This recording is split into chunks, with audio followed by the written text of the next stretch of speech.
విజయవాడలో సంచలనం సృష్టించిన rowdy sheeter Sai Krishna missing కేసులో కీలక పరిణామం చోటు చేసుకుంది. ఈ కేసులో ఆరోపణలు ఎదుర్కొంటున్న కృష్ణలంక సీఐ నాగరాజుపై శాఖాపరమైన చర్యలు తీసుకున్నారు. మరోవైపు ఈ వ్యవహారంపై ఏపీ హైకోర్టు కూడా సీరియస్ గా స్పందించింది.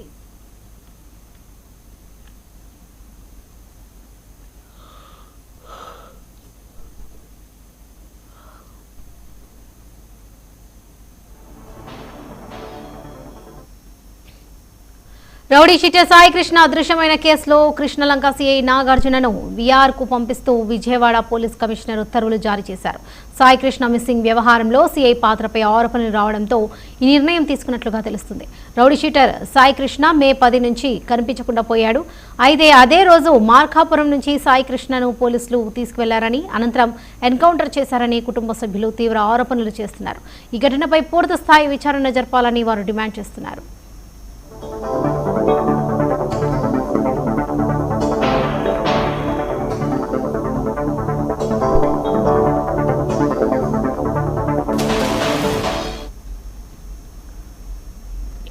సాయి కృష్ణ మిస్సింగ్ కేసుపై విచారణ చేపట్టిన ఏపీ హైకోర్టు నెల 29వ తేదీన సాయి కృష్ణను తన ముందు హాజరుపరచాలని అధికారులను ఆదేశించింది.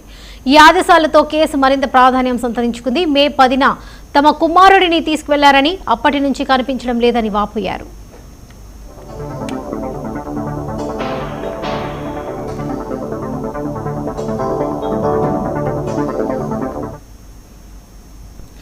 ఈ వ్యవహారంపై మాజీ మంత్రి అంబటి రాంబాబు స్పందించారు. పోలీసులే చంపి దహనం చేసి ఉంటారని, ఎవిడెన్స్ లేకుండా చేశారని ఆయన ఆరోపించారు.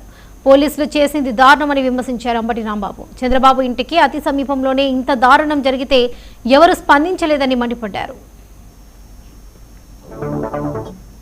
స్టేషన్లో సాయి కృష్ణ, గాదే సాయి కృష్ణ అనేటువంటి ఒక వ్యక్తిని మే 9వ తారీఖున పోలీసులు పట్టుకెళ్లారు. తరువాత చాలా దారుణం ఏంటంటే అతను చాలా చిత్రహింసలు పెట్టారు, చంపేశారు.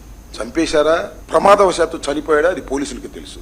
చంపేశారు. It's lockup death. నేను అడుగుతా ఉన్నా, చాలా లాకప్ డెత్ చూసాను. నా చిన్నప్పటి నుంచి న్యాయవాదిగా కూడా పనిచేశా. లాకప్ డెత్ జరిగితే ఏం చేస్తారంటే జనరల్ గా వాళ్లే కొట్టి చంపినా, వాడే ఉరేసి చచ్చిపోయాడేనో లేదా గోడ దూకి చచ్చిపోయాడేనో, మా ప్రమేయం లేదేనో చెప్పి బాడీని తీసుకెళ్లి తల్లిదండ్రులకు అప్పచెప్తారు. పోస్ట్ మార్టం చేసి. కేసు చాలా పెక్యూరియర్ కేసు. బాడీ లేదు, ఆ బాడీని వారే దహనం చేశారు, పోలీసు వారే. అంటే బాడీ ఉంటే ఆ బాడీని తీసుకువెళ్లి పోస్ట్ మార్టం చేస్తే ఎందుకు చనిపోయాడో అర్థమవుతుందనే ఉద్దేశంతో పోలీసులే ఆ డెడ్ బాడీని అతి జాగ్రత్తగా తీసుకువెళ్లారు. ఎలా తీసుకెళ్లారో తెలుసా? ముందు 2 వీలర్ మీద, ముందు ఒక కానిస్టేబుల్ నడుపుతాడు, వెనక ఒక కానిస్టేబుల్ ఉంటాడు, మధ్యలో ఈ శవాన్ని పెట్టుకుని కృష్ణలంక శ్మశాన వాటికి తీసుకెళ్లారు.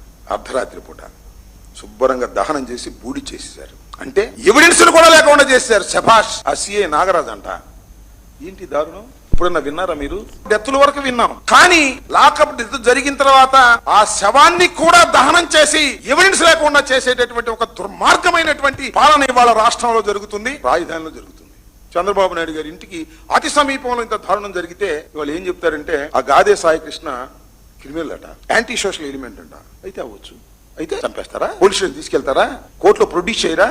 ఇతనితో పాటు 4గురిని తీసుకెళ్లారు, రౌడీ షీటర్లు అంట. 4గురిని తీసుకెళ్లారు, ఆ 4గురిని కోర్టులో ప్రొడ్యూస్ చేశారు. ఇతను మాత్రం చంపేశారు. ప్రమాదవశాత్తు చంపేశారో, ఇంటెన్షనల్ గా చంపేశారో తెలియదు. వాళ్ళ కుటుంబ సభ్యులు నాకు ఫోన్ చేశారు. వీళ్ళు ఎవరో కాదు, రాధారంగా మిత్ర మండలిలో పనిచేసినటువంటి వ్యక్తులు.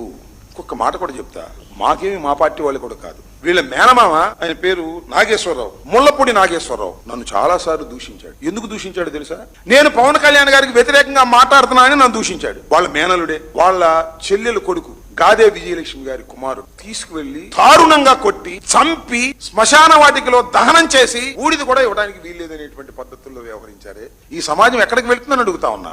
కృష్ణలంక పోలీస్ స్టేషన్ లో సాయి కృష్ణ, గాదే సాయి కృష్ణ అనేటువంటి ఒక వ్యక్తిని మే 9వ తారీఖున పోలీసులు పట్టుకెళ్లారు.